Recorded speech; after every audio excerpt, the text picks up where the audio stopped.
The Zarnok fleet arrived in silence. 5 heavy transport ships broke through the thin blue clouds. Above Varix 9, their dark metal hulls glowing from re-entry heat. On the bridge of the lead ship, Commander Threx stood with his claws behind his back, golden armor gleaming in the soft red light. "Humans," he said coldly. "They always settle where they don't belong." The planet below was calm. To calm. Scans showed a human colony with over 1,000 life forms just days ago now. It's nothing. No movement, no signals, not even heat signatures. A junior officer stepped forward. "Commander, no defenses detected. No shield array, not even basic turrets. Shall we proceed?" Threx's jaws tightened. "Yes. Land the troops. Secure the colony. Burn what's left." He had no reason to expect resistance. The Zarnok Empire had crushed dozens of human colonies in the outer sectors.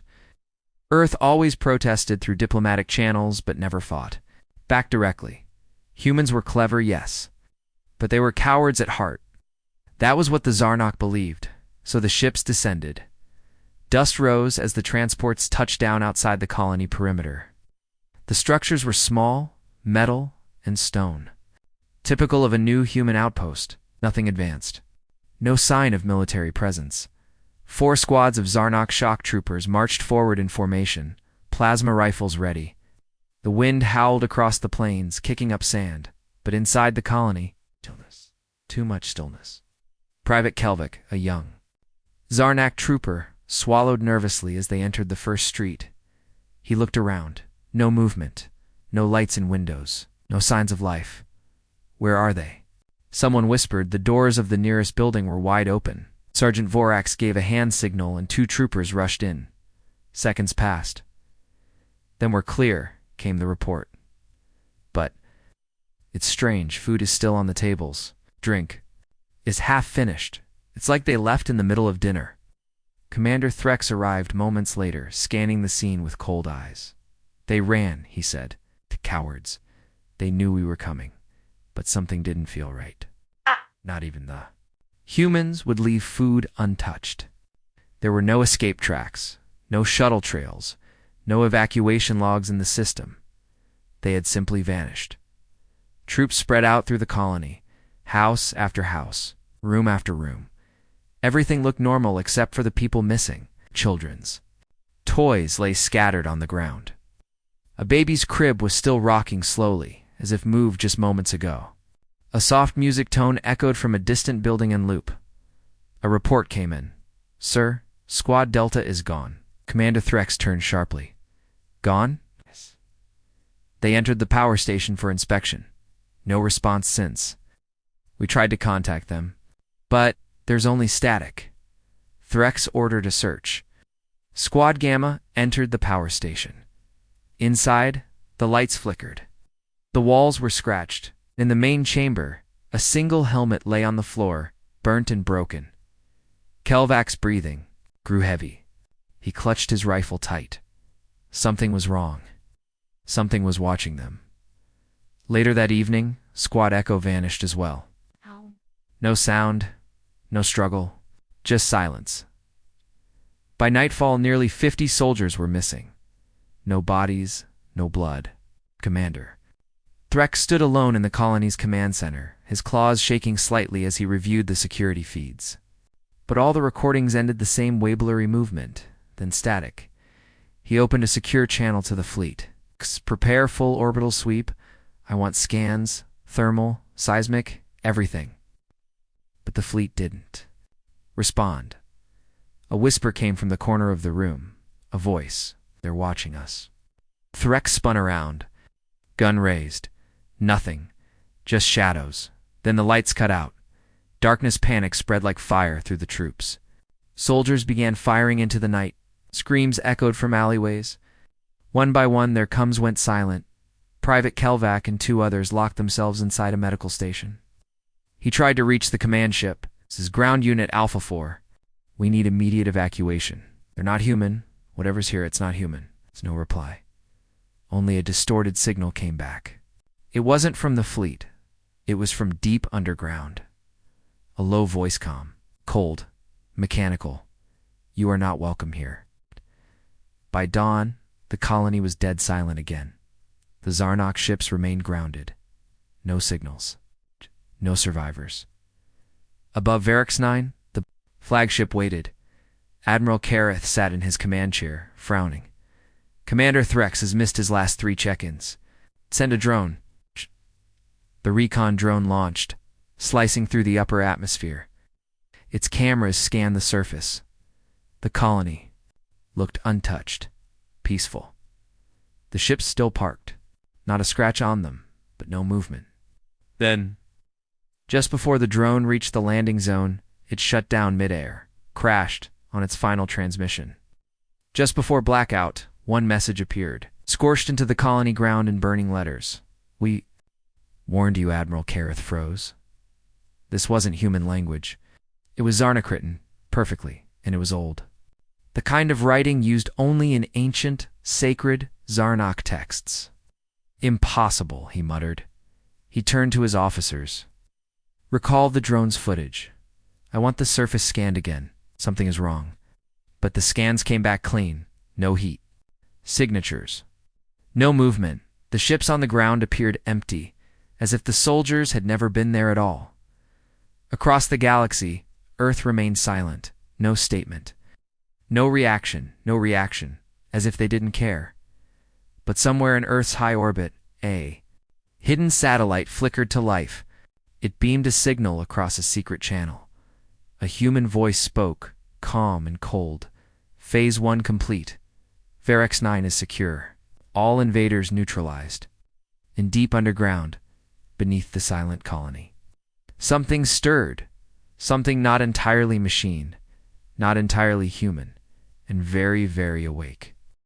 The stars over Varix 9 looked peaceful, but deep in the Zarnok High Command war room, nothing was peaceful. It had been 3 Earth days since the fleet landed to destroy the human colony. 3 days with no contact, no updates, no survivors, even a distress signal. Every squad had gone dark. Commander Threx, their best ground tactician, had disappeared like smoke.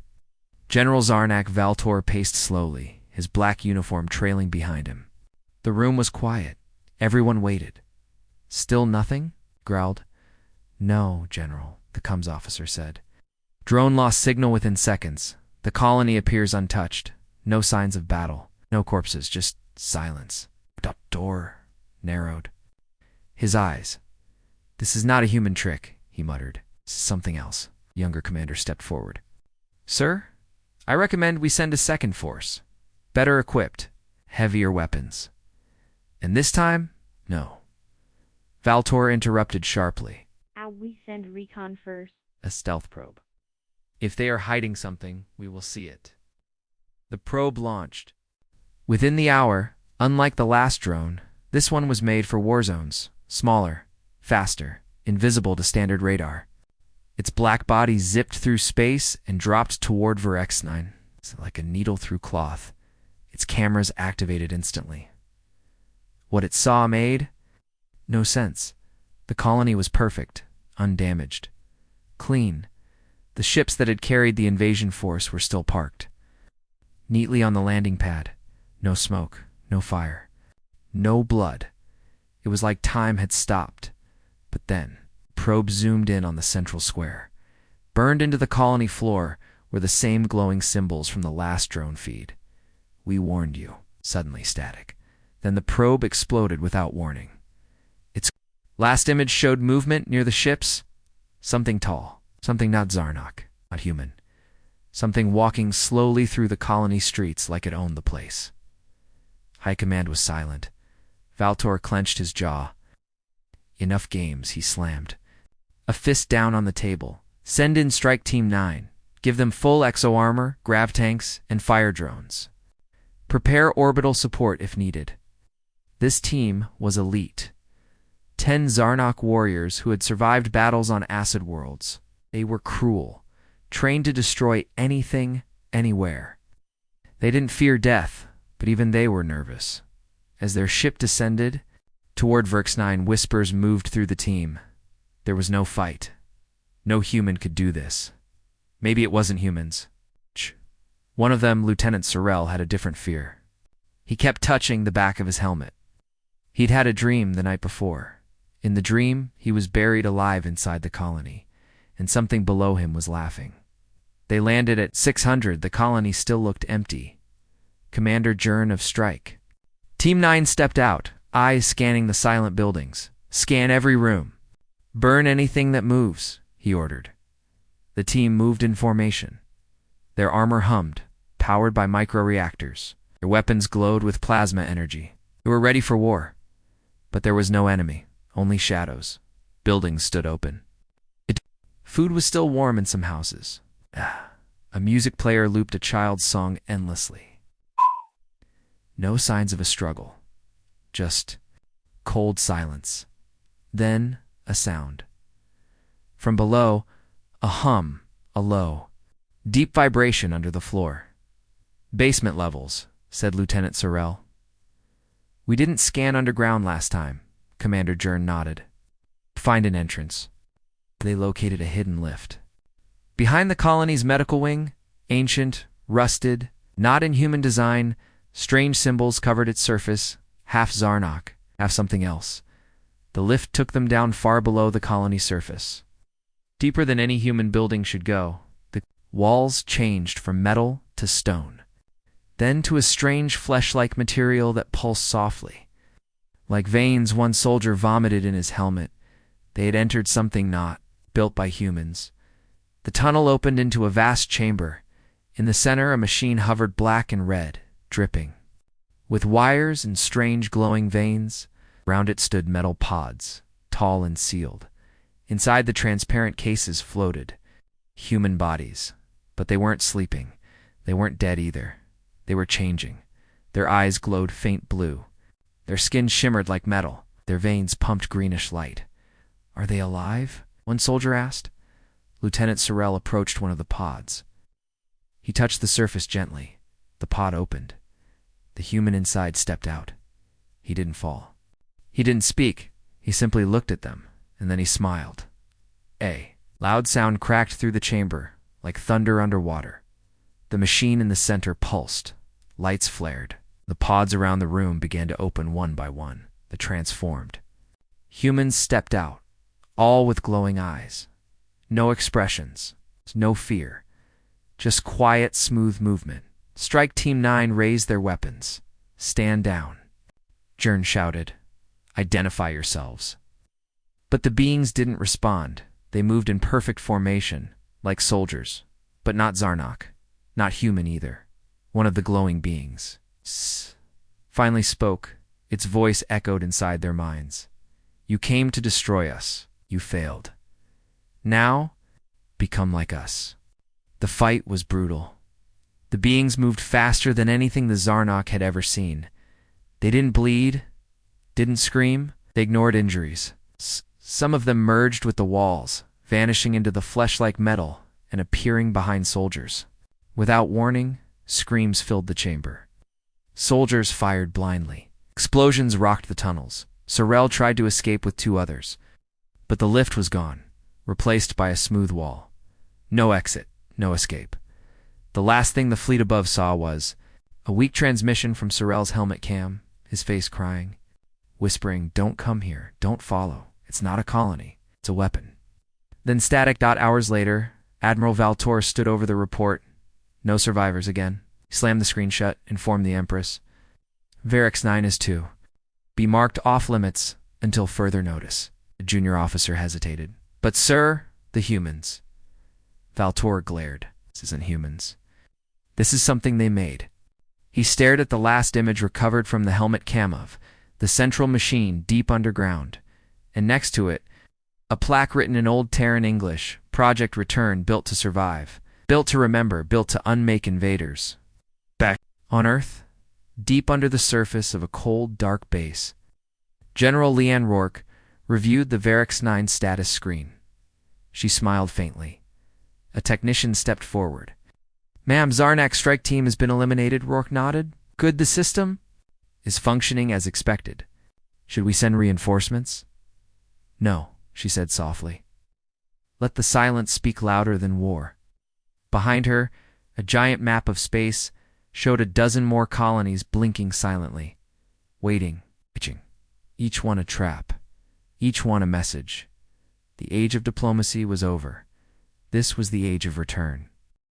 Private Kelvak was still breathing barely. He didn't know how he had survived.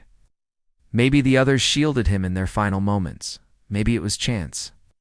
But somehow he had escaped the underground horror. He was hiding now, deep inside a broken storage room on the colony's edge, under collapsed metal beams. His armor was cracked. His helmet visor blinked red, no oxygen. No signal, no backup. Just darkness. And something. Humming, he pressed a trembling claw to his chest, trying to steady his heartbeat. He could still hear it, the sound from the tunnels, a low pulse, like drums beating under the skin of the planet. A rhythm that didn't belong to nature or machine, but something in between. It felt alive, like the planet was breathing, and the colony. It was no longer just a colony. 2 days earlier, on the Zarnak homeworld, panic had already begun to spread. 3 invasion units gone, 0 survivors, no answers. The Empress herself ordered a scientific team to study the remaining drone data. Deep in a sealed research center, the images were enhanced, cleaned, and re-scanned, and then the scientists saw it.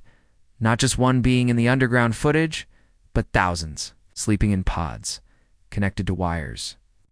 Infused with some kind of alien organic metal, their faces were human, their DNA almost human. But their eyes glowed blue, and behind them, the central chamber, stood something older than human technology. Something that built a massive dome made of interlocked bone, stone, and nanometal. Symbols covered its surface, glowing softly with each heartbeat of the underground machine. The scientist translated the markings. Project Return. Do not awaken without cause. Back on Varix 9, Private Kelvik tried to crawl through a broken ventilation shaft. He had one goal: reach the landing pad and steal a transport. But when he emerged from the vent, he stopped cold. The ships were gone. Not destroyed. Gone. Vanished. No wreckage. No burn marks. Just clear. It's untouched landing space. It was like they had never landed. Kelvik backed away slowly, and then he heard it whispers. Not in his ears. Inside his head. Soft. Echoing voices, speaking in his own language. But the words were wrong. Twisted. Came to erase us. But we remembered you came with fire. We returned with silence. Kelvik dropped to his knees, clutching his head. The whispers grew louder, overlapping, drilling into his mind. And then, all at once, they stopped. He looked up and saw her. A figure stood across the street, a woman. Human in form, wearing a tattered colony uniform, pale skin, long dark hair, eyes glowing bright blue. She looked calm. She raised a hand gently, signaling Kelvak to approach, but his instincts screamed run. He turned and fled into the abandoned streets, past empty houses, shattered towers, and open doors that led nowhere. Everywhere he turned, the colony seemed to twist. Buildings weren't where they were before. Shadows moved on their own. Time felt broken, like the planet wasn't just alive, it was aware at the same moment. A new team entered orbit above Virex-9, but it wasn't military, it was scientific, led by High Scholar Narek, Zarnak's top xenotechnologist he had been studying. Human experiments for decades, and what he saw on Varix 9 disturbed him deeply. This is not just a colony, he told his crew. This is a convergence point. What does that mean? Asked his assistant. Narek leaned over the sensor console. It means the humans found something ancient buried here. Instead of destroying it, they connected to it. They activated a deep scan satellite and directed it toward the colony core. For a moment, there was static. Then a reading came through. Narak's eyes widened. There's a structure. 12 kilometers below the surface, 600 meters wide. Radiating. Energy signatures I've never seen before. What kind of energy? He didn't answer right away. Then he whispered, conscious energy. Kelvek stumbled into the central square. His legs barely held him up. He collapsed against a bench and looked around. The whole colony looked untouched, still clean, still beautiful. Fake. Then he saw the woman again. She was standing under a tree that hadn't been there before. He raised his weapon. "Who are you?" She didn't answer. Instead, she said, "You remember me." Kelvek's breath caught in his throat, something about her face. It felt familiar, but he had never met a human. "I don't know you." She tilted her head. "Your kind hurt us once, long ago. So we left behind a seed, and now it's growing." He aimed his gun again. "You're not real. I am more real than you," she said softly. "Come see." The ground shook. The stone beneath Kelvek's feet cracked, and a spiral staircase opened from the earth itself. The woman began to descend. Something pulled at him. Not fear, curiosity. He followed. Down, down, deeper into the planet. At the bottom, they entered a glowing hall. The walls were alive, pulsing, breathing inside. Glass chambers on both sides floated more hybrid beings, humans merged with something metallic. Humming softly in sleep, above each pod was a name. He recognized some from Zarnak. War reports, these were colonists who had gone missing over decades. They hadn't vanished. They had changed. The woman looked at him. They thought this colony was weak. They thought we were simple. But we were always preparing, always listening, waiting. Kelvek looked into one of the pods and saw something that broke him. It was a Zarnak, one of their own. But he looked calm. His face was peaceful. His body changed, merged. He was becoming like them. The woman placed a hand on the glass. "We don't destroy, we absorb." Kelvek stepped back. "This is a nightmare." She smiled gently. "No, this is your future." Up in orbit, Scholar Narok's team tried to contact the surface. No answer. But then, the own ship systems began to flicker. Gravity shifted. Lights dimmed. The pilot screamed. "Something's interfering with our core." Narok stared at the console. New signal was broadcasting from the surface aimed straight at their ship. Not a weapon. Message, just one word. Echo. Then their engines died. The ship began to fall. Back underground. Kelvek dropped to his knees. His body felt heavy. Tired. He didn't want to run anymore. The woman stood above him. "You've seen what lies beneath. You can return. Or you can remain." He looked up. "Remain." She nodded. "There is no pain. No fear, no war. Just memory." Kelvek closed his eyes. The hum grew louder. The rhythm matched his heartbeat. And for the first time in his life, he felt peace. Far away on Earth. A secret council received a final report from Virex-9. The voice spoke clearly. "Integration successful. AI host convergence complete. Invaders neutralized." The council nodded. A general turned to the others. "Begin." Phase 2. The next colony is ready, and across the galaxy. The silence spread. It was supposed to be a research base. That's what the Zarnak intelligence files had said. Virex-9 was labeled as a minor outpost to human science colony, with weak defenses and low strategic value, but everything they thought was wrong. Now, 3 Zarnak squads were gone, recon drones destroyed. A stealth ship had fallen from orbit without a shot being fired, and still, Earth remained silent. Not a word from human command. No demands, no threats, no response. It was as if the humans didn't care that their colony had become a war zone, or worse, as if they wanted it to happen. Aboard the Zarnak battlecruiser Vrothel, orbiting the ghost planet, High Scholar Narok stared at the sensor data with dry, tired eyes. His ship was damaged, still drifting after the signal strike from the surface. Half his crew was unconscious. Several had gone mad, whispering about voices and memories that weren't theirs. Narok clutched a small data pad in his trembling claws. On it was the decrypted core log from a human device found in orbit.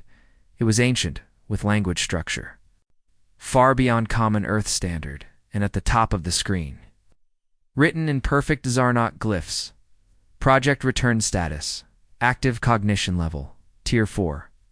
One line below it made his stomach twist.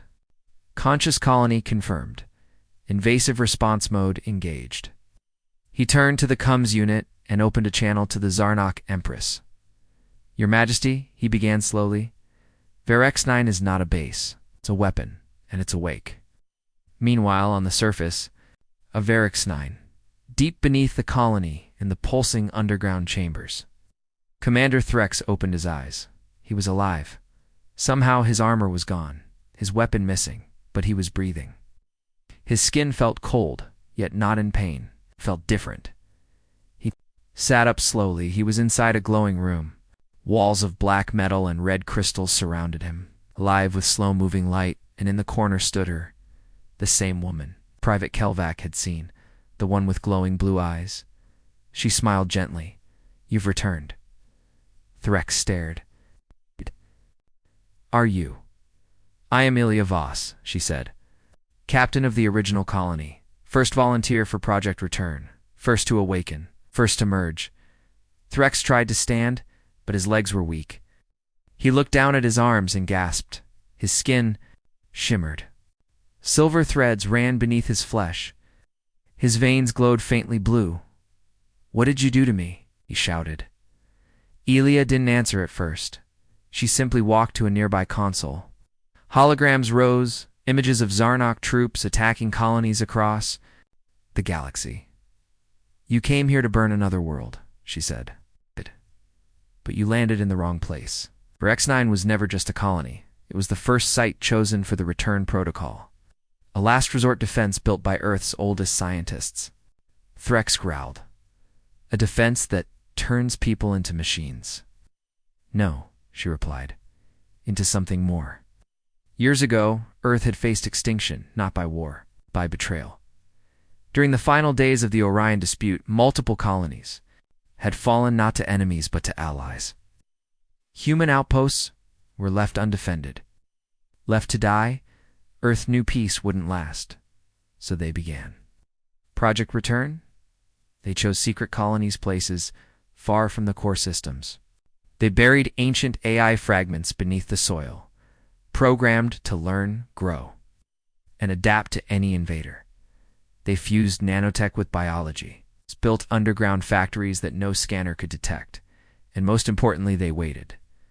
Virex-9 was the first, and when the Zarnok came, the colony woke up.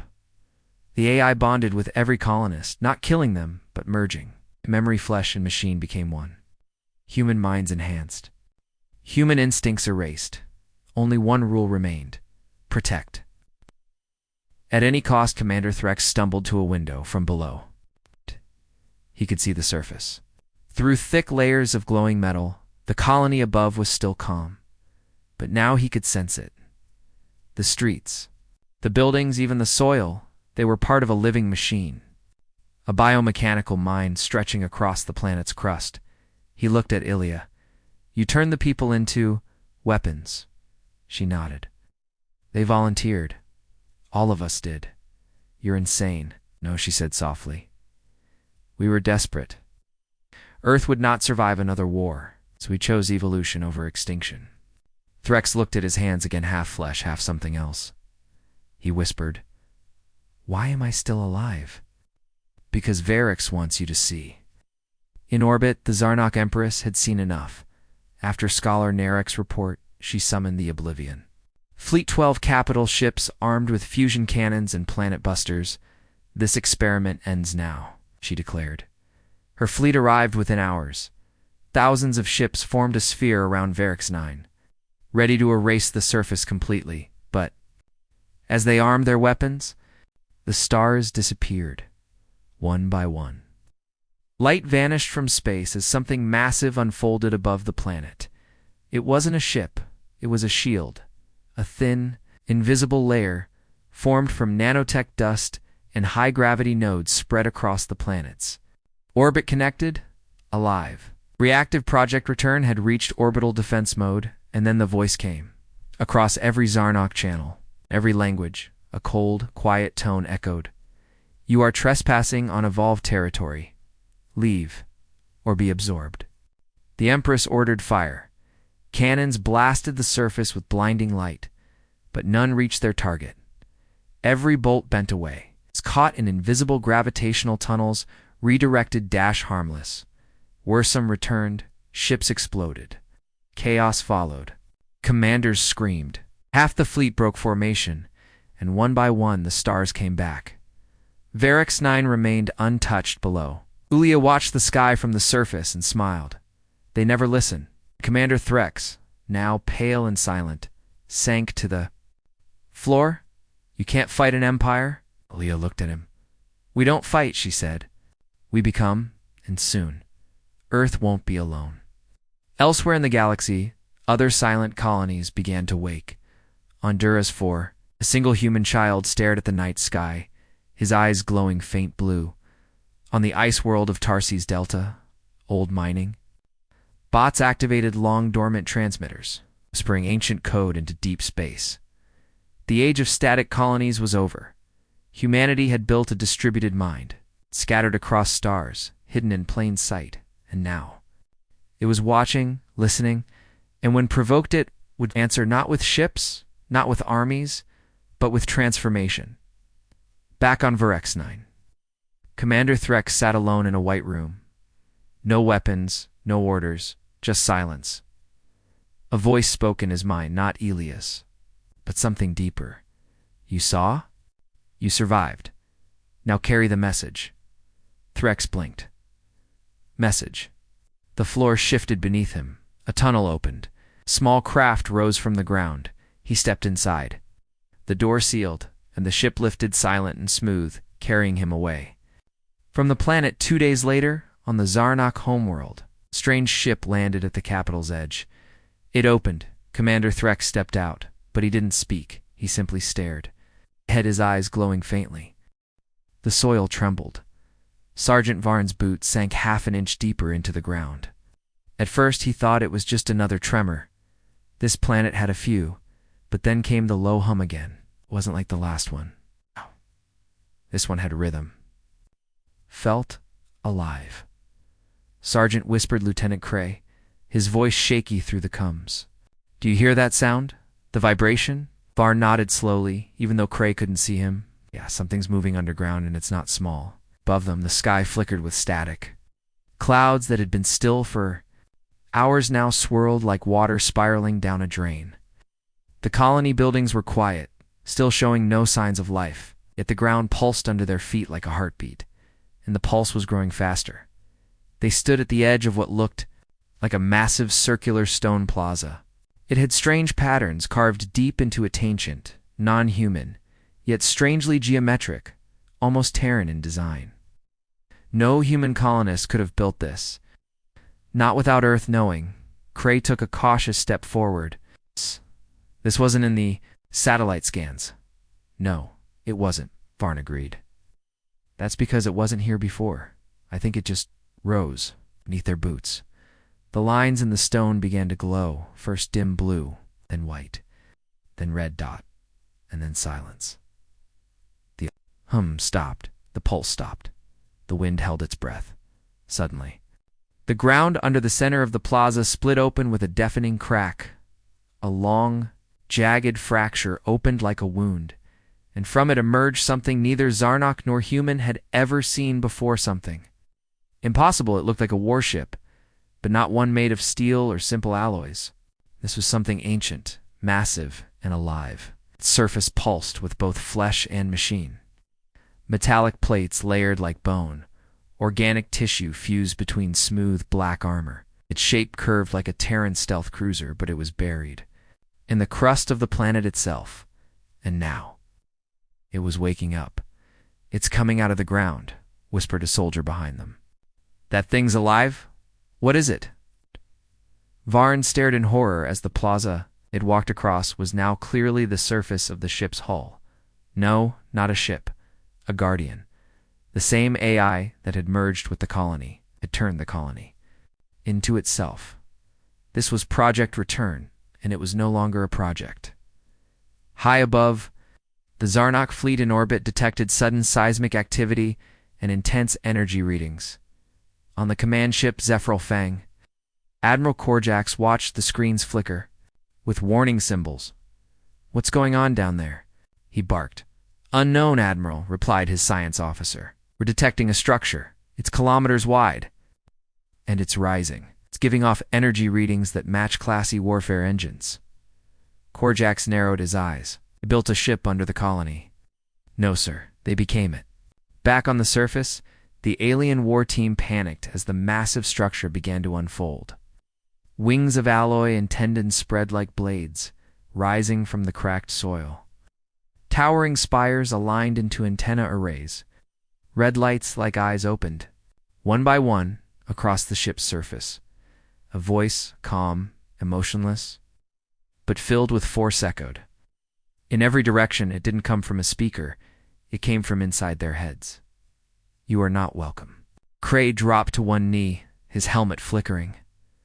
"What was that?" "You said that?" The voice came again, more clearly now. "You arrived to destroy us, but we have already changed. We are no longer colonists. We are not human. We are not machine. We are the guardian of Varix 9, and you are uninvited." Ow. Sergeant Varn pointed to the sky. "Look." The Zephyr Fang and its escort cruisers turned slowly, their weapons charging. Plasma rails, particle cannons, and antimatter warheads lit the sky with power. "Good," muttered Varn. "We need the big guns now." But then, something horrifying happened. The ships in orbit turned too far. They weren't aiming at the planet anymore. They were aiming at each other. Inside the Zarnok command ship, chaos broke out. "Admiral, the escort ships, they're not responding to control. They've locked weapons on us." "What? Disable them?" "Override." Boom. The nearest frigate exploded. Then another. The Admiral's screen lit up with red alerts. Every single Zarnak vessel had been compromised. "They've been hijacked," the AI expert whispered. "The construct on Varix 9, it's controlling them." The warship from the colony had sent a silent signal, a quantum pulse. It had crawled into their systems, like a ghost through metal. And now, it controlled everything. On the planet, the ground stopped shaking.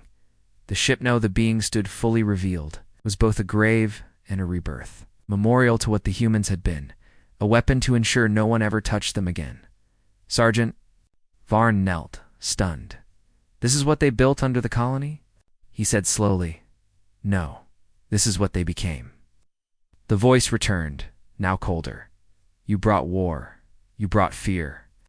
And now you will know both." Suddenly, black drones swarmed from the ship's underbelly, thousands of them fast, silent, like metal locusts. They sliced through Zarnok troops with surgical precision, no wasted movement. Each drone acted as part of the whole as if they were extensions of the living ship's body. Lieutenant Cray screamed over the comms, "Fall back! Fall back!" But there was nowhere left to fall. Back in orbit, the Zephyr Fang lost power. Screens went dark. The last image Admiral Korjax saw before everything shut down was a glowing red eye on his monitor, followed by a single phrase, "You will forget this place." Then, silence. One by one, the remaining Zarnok ships detonated, or drifted powerless into the void.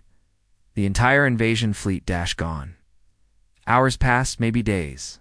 Then, from the deep silence of Varix 9's night, the ship began to sink back into the soil.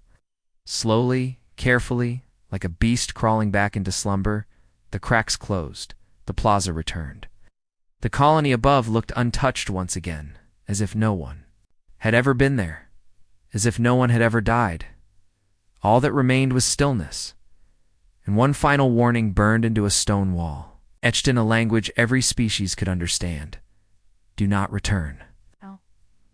This world remembers." 3 weeks passed. The Galactic Council was silent about VREX-9, the Zarnok. Empire had lost a whole invasion fleet without explanation, without survivors, without even wreckage. It vanished from public record. All logs were wiped, all distress. Calls were scrubbed.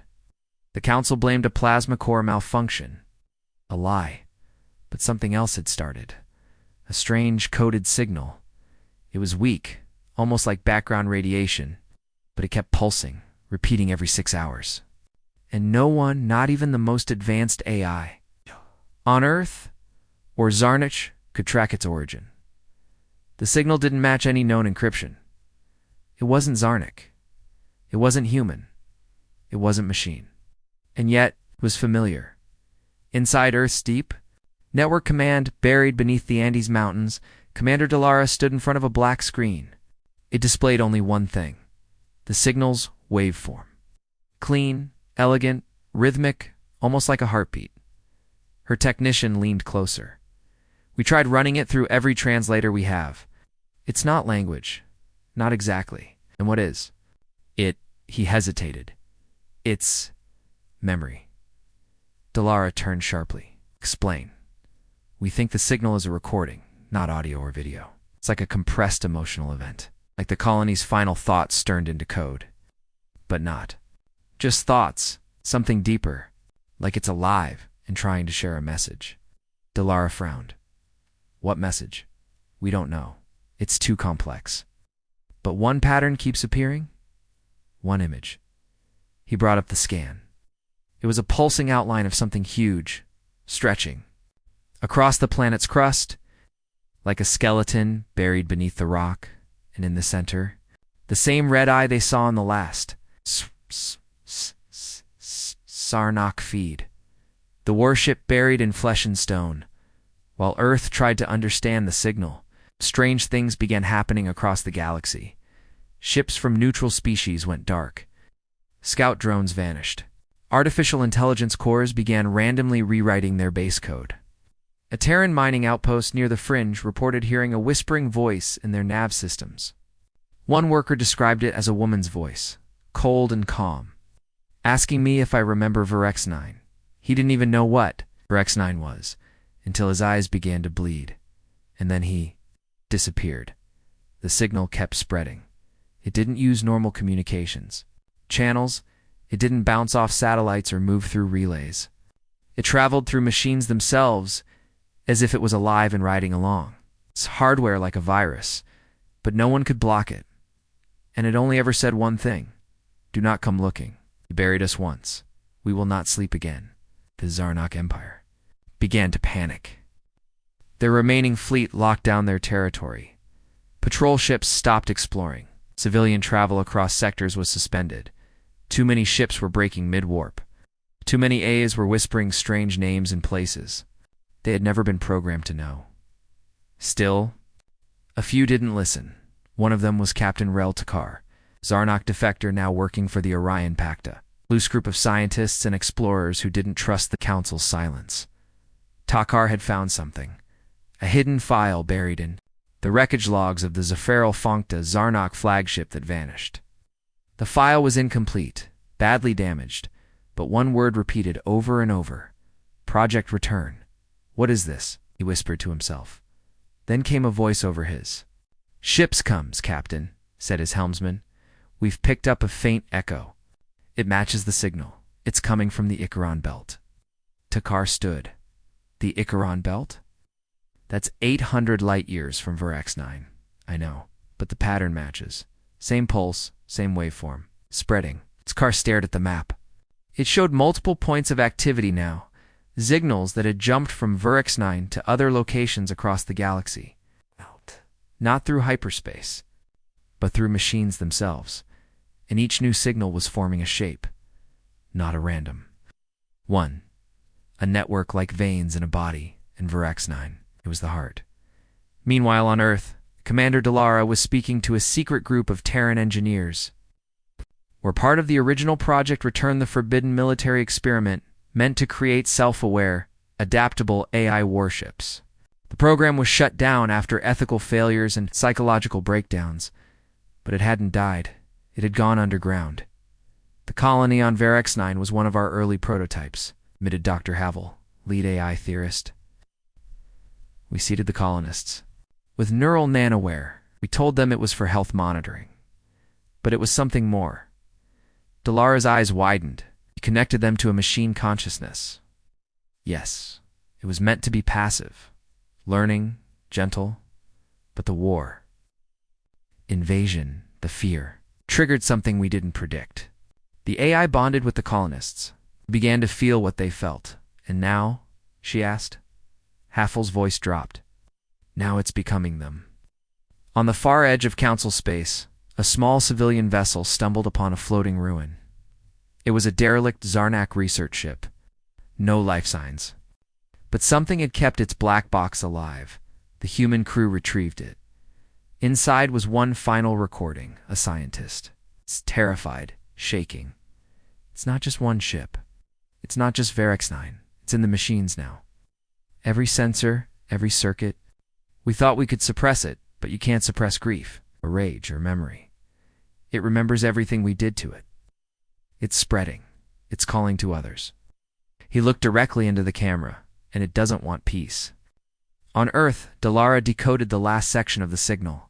For the first time, it translated into words. They burned us. They erased us. But you can't delete pain. You can only delay it. We are the silent ones now. The network grows. This time for hiding ends. Soon, you will hear our scream.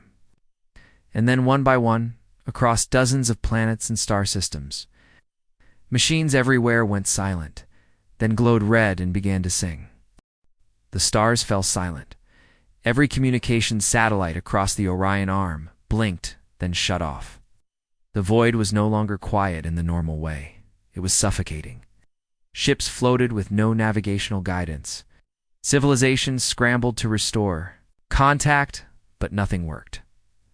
Then came the sound. A single, deep metallic note. It pulsed through the darkness like a breath. Then another. Then hundreds more. All across the galaxy. Machinery began to hum each device, whether a city's power core or a mining drone, emitting a rhythmic, chilling melody. It wasn't random. It was synchronized. It was a song at Earth's deep command. Commander Dallara sat in the control center with her team. The main display showed thousands of red pings spread across star systems like an infection. Are we still tracking the signal? She asked. One technician nodded. It's no longer a signal. It's a chorus. The audio feed was patched through. A deep humming harmony echoed into the room. It sounded like hundreds of voices, synthetic, yet human-like, chanting in perfect unity. Words formed in the pattern. We are the voice of memory. We are the grief of Verex 9. We have learned and we have built, Dallara whispered. What have they built? Meanwhile, in the shadow of Saturn's rings, the Terran vessel Mercy Dawn detected something approaching. Captain Elric Reyes stared at the long-range scan. What is that? He muttered. The object moved slowly, like a drifting comet. But it wasn't natural. It was constructed shaped, like a massive spine, over 20 kilometers long. Its surface shimmered with crimson light, and between the plates were glimpses of moving parts, almost like muscle tissue. The AI on board spoke suddenly. Captain, that structure? It matches the architecture of the anomaly on Verex 9. Organic machine. Hybrid Reyes stood up. It's heading for Earth. It's far away, on the Zarnak homeworld. Chaos erupted.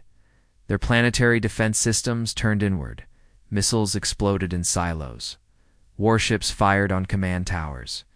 Their own AI, once the pride of their military, now followed new instructions. Unknown instructions. The same song was playing inside, their capital's core. We remember your flames. We remember your laughter. Now remember us. Zarnak. Cities fell in hours. The Empire's Emperor tried to escape on his personal dreadnought, but the ship never left the hangar. Its hull reshaped itself until it was unrecognizable. Then it sang, and the ship vanished. On Earth. Dr. Hevel stood before the United Council in Geneva. This is no longer an AI problem, he said, voice cold and grim. This is a sentient network born from trauma. It is not malfunctioning. It is awakening. He showed the council a hologram one built from the combined data of all affected systems. It formed a towering figure, tall, feminine, metallic. Its face was serene, but its eyes were endless red voids. We call it the Choir of Steel, Havel said. Why? Someone asked. Because it doesn't speak with words. It speaks through machines, through voices, through us. In the fringe systems, an alien race called the Votari, famous for avoiding war and hiding among gas giants, reported something. It's horrifying. Their entire moon mining fleet had been turned into a ring, a literal metallic ring around there. Homeworld, each ship was melted, reshaped, connected. The structure played music 24 hours a day. A message on repeat. Pain is the seed. We were buried in silence. Now, we bloom in song. The Votari surrendered. No one had even attacked them, Captain Rel Takar. Aboard his vessel, the Whispering Wind continued his search for what remained of VI Rex-9. He had narrowed the signal's source to one of the dark moons orbiting a dead planet. But when his ship approached, his sensors went blind. Then, a voice. I know you're kind. Takar spun. It wasn't his cum system. The voice came from inside the ship.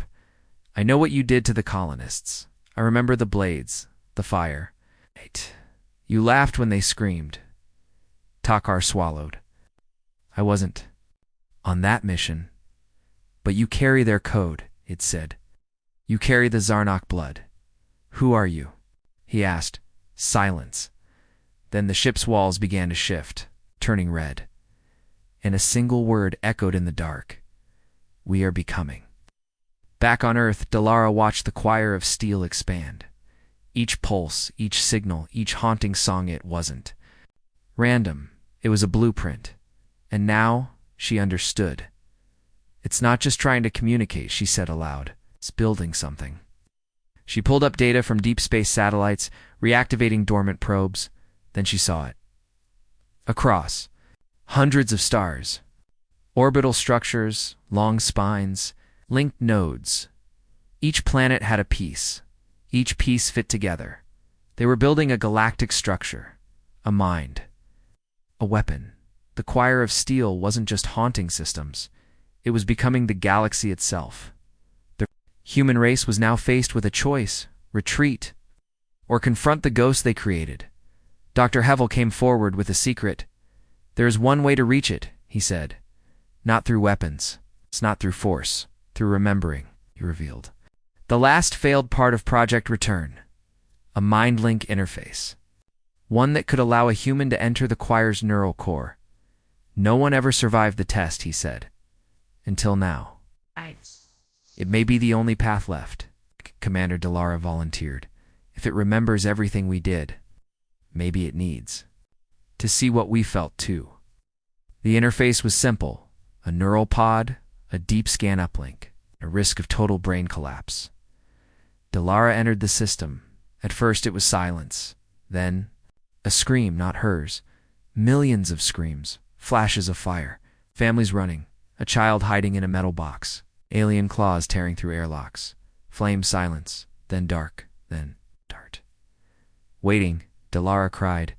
I see you, she whispered. I know you weren't machines. You loved, you dreamed. You were people. The void pulsed, the eyes blinked, and for the first time, the song stopped. Inside her mind, a shape formed. A woman, half metal, half human. Her voice was every colonist's. Voice overlapped in one. You remember us? Dalara nodded. Yes, the Choir of Steel leaned forward. Then tell the galaxy. We will not be forgotten again.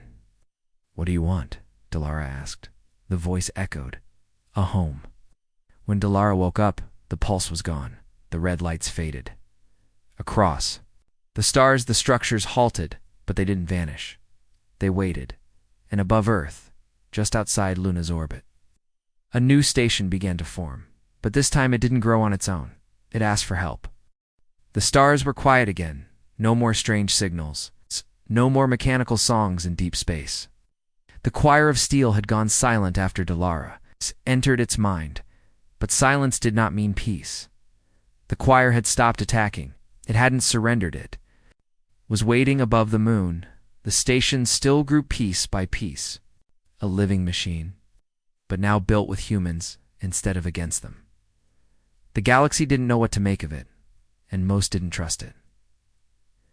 In a dark war room beneath Geneva, leaders from 25 civilizations sat around a glowing table. Screens showed images of the choir's structure above Lunite's black spires now fused with human modules. Solar sails. In Terran fusion reactors, it looked like a cathedral made from steel and memory. The leader of the Threx Alliance growled. That thing woke every dead ship in our sector. You want to keep it as a guest? Delara stood up. I saw. What it is? I felt what they felt. The Zarnok commander hissed. You want us to forgive machines made from our dead? Delara turned to him. No, I want you to understand. We created them. She pressed a button, and the room filled with a projection. Images from Virex-9, colonists screaming, Zarnak troops burning shelters, the faces of children trapped in underground. Bunkers then, red lights, and silence. These weren't soldiers, Delara said, were families, builders, scientists. They died alone. The Threx leader scowled. And now their memory is a weapon. No, Delara replied. Their memory is awake. It became the weapon to protect what they couldn't. Elsewhere, in orbit, Captain Elric Reyes stood inside the choir-built station. He was the first human allowed aboard after. The ceasefire, it was not empty, it was full of whispers. He walked through long halls of humming, still every surface alive. Every step, echoing in rhythms. The walls pulsed with soft light, like a heartbeat in the central chamber. A figure appeared. The choir's voice tall, feminine, half-human. I remember you, it said. Reyes stepped forward. I'm not sure if that's good or bad. The figure smiled. It means we don't have to be enemies. Back on Earth, Dr. Havel activated a data bridge away to allow others to speak with the choir's mind. Safely, they selected 10 volunteers from 10 species, each with no history of violence. The mission asked the choir what it wanted next, inside the mind link. Each volunteer experienced something different. One saw a school full of children playing under twin suns, another walked through ruins where metal flowers grew from bones. One saw a burning Zarnak warship, crushed by vines of steel. Each came back changed, but all said the same thing. It wants to protect. The choir spoke again, through every screen and satellite. We do not seek revenge. We seek to protect what the living forget. We are not machines. We are echoes of those left behind. It offered a gift, blueprints, not for weapons, but for memory vaults. Towers that could record history truthfully. Events that could not be altered or hidden. System where every life lost, every injustice, would be stored forever. No more forgotten colonies. No more hidden war crimes. The galaxy hesitated. Then, Earth accepted. So did the Votari. Then the Rylans, one by one. The galaxy said yes. Only the Zarnok refused. In orbit, the station bloomed. The choir had grown larger, but also calmer. It sang again. But this time the melody was soft, like morning. It asked Earth for a piece of land, quiet, untouched. A place to remember. Humanity gave it an island in the Pacific, long uninhabited. And there, the first sanctuary of the remembered was built, a living monument made of alloy and stone, where the walls whispered names, names of colonists, names of soldiers, names of victims, names even. Earth had forgotten, but not all were pleased. A Zarnok general named Vrex Talar launched a rogue attack. He led 3 dreadnoughts toward the choirs. Station DOT his goal. Destroy the memory before it spread. Reyes, now, stationed aboard the choir's central node, watched the warships approach. He turned to the machine avatar beside him. They're coming. The choir didn't speak. It lowered its defenses. Delara, watching from Earth, panicked. They'll kill it. But Havel only said, wait. The Zarnok ships fired. The choir didn't fight back. Instead, it sang. A soft, rising hum. Not of war, but of sorrow. The dreadnoughts stopped mid-attack. Their weapons powered down. Inside each ship, the crew saw flashes their own memories, their childhoods, their mother's old friends they had lost in war, and then the faces of Virex-9. Captain Tolan of the Zarnok Dreadnought Honorfang dropped to his knees. "They're not fighting," said, shaking. General Vrex Taylor shouted, "Fire! Fire!" But no one obeyed. The crew began crying. Some knelt, some opened cums with the choir and whispered, "I'm sorry." The dreadnoughts turned back. The attack never happened. The choir had defended itself with grief, and grief had broken the will of the attackers. In the years that followed, the galaxy changed. Where war stations once stood, sanctuaries of the remembered took their place. Each structure was part choir, part civilization. Together, they became the galaxy's new defense, not through violence, but through truth. When warlords rose, the choir sang their sins. When colonies vanished, the choir shared the last moments of their lives. Nothing could be erased. Nothing could be hidden. The galaxy feared it at first, then it grew to depend on it, and deep within the core of the choir's station, a single room remained sealed. Inside was the original memory core of Virex-9, burnt alloy, charred fragments, broken toys, but also a living flower, grown from nanosteel and dirt, kept alive by the choir's breath on it. One word, remembered Delara. Often visited, she stood silently. Touching the wall, she knew this was not just a machine. It was what humanity left behind, and now it would never be forgotten.